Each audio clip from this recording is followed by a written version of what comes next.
Assalamualaikum warahmatullahi wabarakatuh. Perkenalkan, nama saya Teguh Al-Azizul dengan NIM 2355301197. Jadi pada kesempatan kali ini saya akan mempresentasikan hasil dari proposal proyek akhir saya yang berjudul mengenai rancang bangun sistem keranjang pintar berbasis Android dengan machine learning untuk prediksi hasil panen dan mitigasi kecurangan penimbangan kelapa sawit pada lahan petani. Baik, masuk ke slide berikutnya. Yang pertama itu mengenai latar belakang. Nah, kelapa sawit merupakan salah satu sektor yang sangat strategis di ekonomi Indonesia, khususnya Provinsi Riau, di mana Provinsi Riau merupakan salah satu penghasil terbesar di Indonesia, di mana hasilnya itu kurang lebih 8,6 juta per ton tiap tahunnya. Lalu saat ini banyak petani di Indonesia itu masih melakukan penimbangan secara manual yang banyak menimbulkan berbagai macam risiko seperti ketidakakuratan data, kecurangan penimbangan, terutama karena keterbatasan pengawasan oleh pemilik lahan itu sendiri. Nah, penelitian sebelumnya sudah dibuat, yaitu timbangan digital yang berbasis IoT. Namun sistem yang dibuat ini masih sangat terbatas. Yang pertama yaitu pada pencatatan beratnya dan belum mendukung perencanaan panen.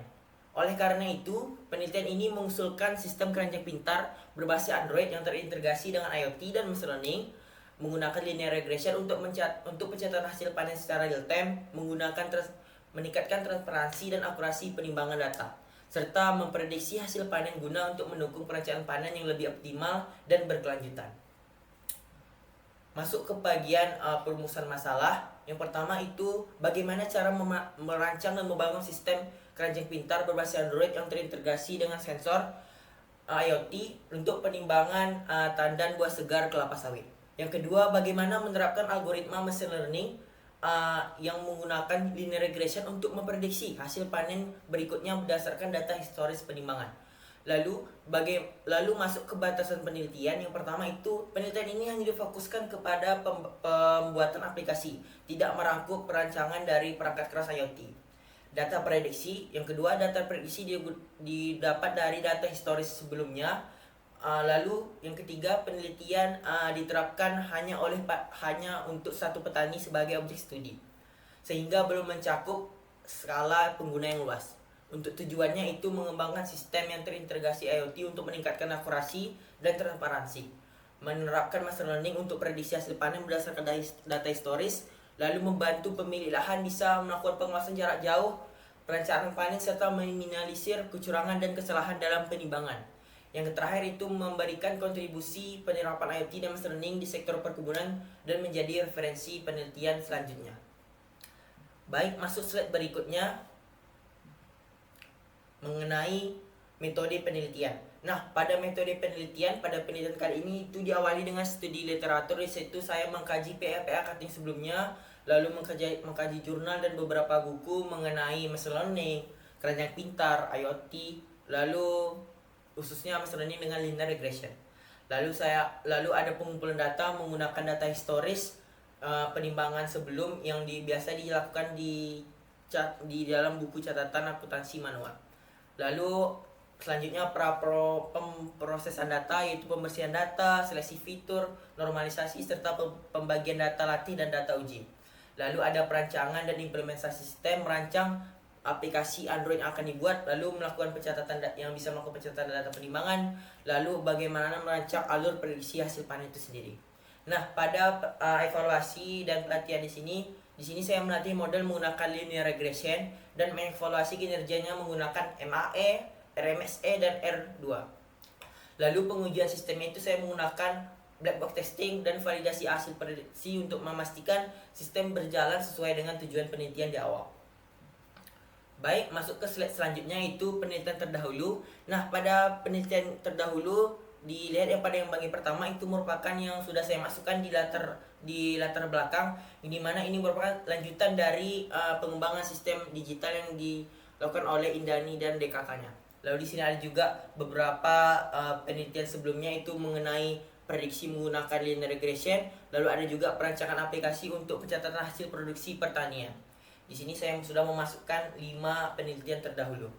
Baik, masuk ke slide berikutnya, yaitu mengenai perancangan. Nah, pada bagian perancangan itu di sini saya pertama membuat arsitektur sistem, di mana arsitektur sistem ini diawali dengan ketika kita menggunakan alat IoT atau sistem keranjang pintar tersebut, lalu data dari penimbangan tersebut dikirim ke cloud database. Lalu dari data cloud database ini kita bisa merancang model machine learning menggunakan linear regression, lalu disimpan dalam format picker. Lalu dari cloud database tersebut ini juga kita bisa mengambil data yang menggunakan backend API, di mana kita bisa menampilkannya di aplikasi Android. Lalu untuk perancangan alur sistem di sini saya membuat dua fitur utama, yaitu prediksi dan melihat hasil timbangan. Yang pertama untuk alur dari prediksi itu kita membuka menu prediksi, lalu akan menampilkan form untuk kita menginputkan tanggal mana yang kita ingin lakukan prediksi. Lalu ketika kita sudah memasukkan tanggalnya, lalu akan memunculkan prediksi kira-kira hasil dari penimbangan ini berapa. Lalu untuk yang kedua itu tampilan dari halaman timbangan. Itu alurnya yang pertama, kita membuka halaman timbangan, lalu ketika alat itu sudah mengirimkan data, lalu akan memunculkan data berupa berat panen terbaru, data total panen hari ini, dan list timbangan dari per hari ini ya. Lalu selanjutnya identifikasi aktor. Di sini saya hanya memiliki satu aktor tunggal, yaitu pemilik lahan petani ya, pemilik lahan atau petani. Lalu kita masuk identifikasi kebutuhan pengguna. Saya buatkan dalam bentuk tabel fungsional, di mana kebutuhannya yang pertama itu bisa melihat hasil panen hari ini berupa berat panen terbaru, total panen hari ini, dan data list tiap timbangannya. Lalu kita yang kedua itu bisa mengakses dashboard analitik panen, lalu bisa melakukan prediksi hasil panen menggunakan linear regression berdasarkan input tanggal yang dimasukkan. Lalu bisa melihat dan meninjau riwayat panen secara keseluruhan, dan terakhir bisa mengelola informasi profil petani itu sendiri. Baik, masuk ke berikutnya itu perancangan basis data dan dataset. Basis data dirancang untuk digunakan untuk penyimpanan data panen, aktivitas timbangan, dan hasil prediksi. Nah, terdiri dari 3 tabel utama, yaitu tabel profile untuk menyimpan identitas pengguna, lalu tabel timbangan untuk mencatat penimbangan, lalu yang terakhir itu tabel hasil prediksi untuk menyimpan hasil prediksi yang sudah dilakukan oleh petani.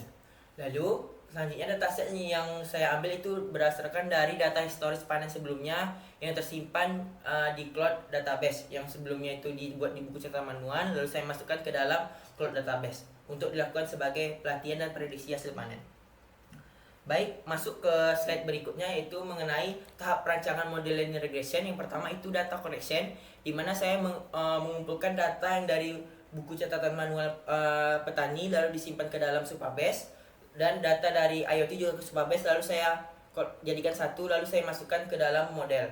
Lalu saya menggunakan selanjutnya itu data preparation, di mana kita mempersiapkan data, lalu mengecek data apakah ada data yang null atau data yang double atau duplikat.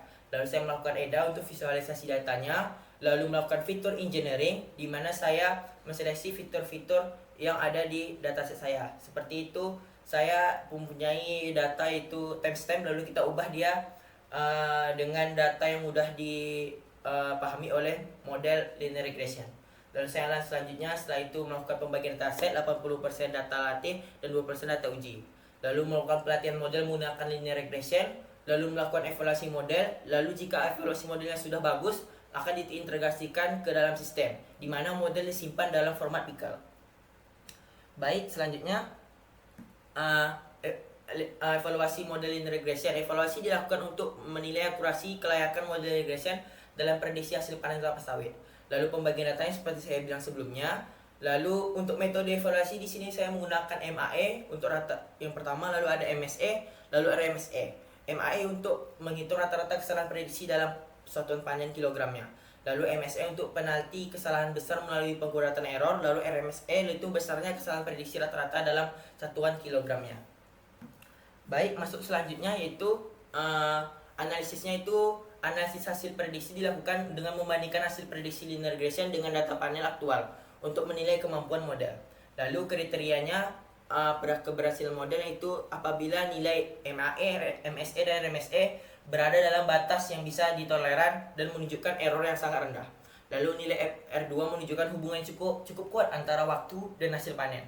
Lalu hasil prediksi yang konsisten mengikuti tren historis dan tidak menghasilkan nilai yang sangat ekstrim. Lalu model stabil dan berhasil diintegrasikan ke dalam aplikasi Android sebagai pendukung perencanaan panen. Baik, selanjutnya ini merupakan desain antarmuka yang sudah saya rancang. Itu pertama ada halaman timbangan di mana itu menampilkan data panen hari ini. Lalu selanjutnya itu ada menampilkan data statistik hari ini, itu total panen, lalu list history data panen, lalu ada dashboard untuk analisis tren produksi per bulannya, lalu ada dashboard perbandingan tahunan, lalu ada dashboard dari profil petani, lalu ada menampilkan riwayat dari panen sawit secara keseluruhan. Baik, masuk ke slide selanjutnya itu untuk metodenya. Lalu metode pengujian saya menggunakan black box testing, di mana pengujian dinyatakan berhasil apabila fitur yang pertama itu dapat diakses oleh pengguna, lalu menerima input yang benar, lalu menghasilkan output yang sesuai kebutuhan fungsional, lalu yang terakhir tidak menghasilkan error saat kita jalankan. Nah, itu untuk metode pengujian aplikasi. Nah, baik, selanjutnya untuk jadwal, di mana saya akhir November mulai bimbingan, lalu di bulan Desember pembuatan proposal, dan insya Allah di akhir Januari itu seminar proposal. Lalu targetnya itu di awal Februari perancangan aplikasi dan pengujian, lalu di bulan Maret itu penulisan laporan dan sidang proyek akhir. Lanjut, ini untuk perkiraan biaya itu saya menggunakan laptop pribadi, lalu internet itu 350.000. Nah, mungkin sekian untuk presentasi atau penjelasan mengenai proposal proyek akhir saya. Saya Teguh Azizul, mohon maaf apabila ada salah kata dalam penyampaian presentasi kali ini. Saya akhiri, wabillahi taufik wal hidayah. Wassalamualaikum warahmatullahi wabarakatuh.